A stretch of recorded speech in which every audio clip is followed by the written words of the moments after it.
Hi, Chris. Glad to have you with us again. You know, we talked previously about probate, and if you have a will, you automatically have to go to probate, and if you have a trust, not necessarily. What is probate? Yeah.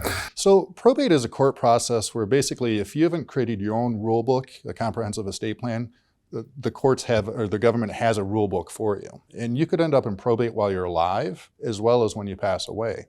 For example, let's say you get in a car accident and you've never put together your estate plan, and someone needs to make decisions with regards to your care, they're going to have to petition the court to become a guardian.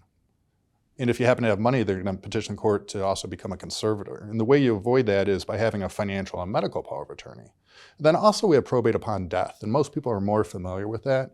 And most people know they want to avoid it because it's a court process, it's time consuming. By statute in Michigan, it goes at least 5 months. And also it's costly. 3 to 5% of any assets going through probate get eaten up in fees. Wow. So if someone is married, their spouse does not automatically have a decision about their medical condition or their long-term? Correct, yeah. So there was a situation, Terry Schiavo, she was a woman down in Florida. She was in a vegetative state. Her husband wanted to remove her from life support. Her family wanted her to remain. And it became a big court battle that lasted over 8 years.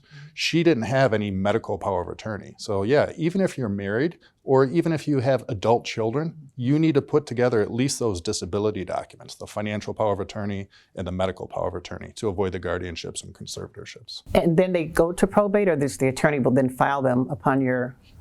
Yeah, so that will help you avoid probate. We want to stay out of probate. And then to avoid probate upon death, we need to understand estate administration. And assets can pass through joint ownership, beneficiary designation, trust, but if it doesn't pass through one of those first three, then it ends up going into probate. And that's what we want to avoid. So people need to plan so they don't get caught up in all of this. Correct. Thank you. Yeah.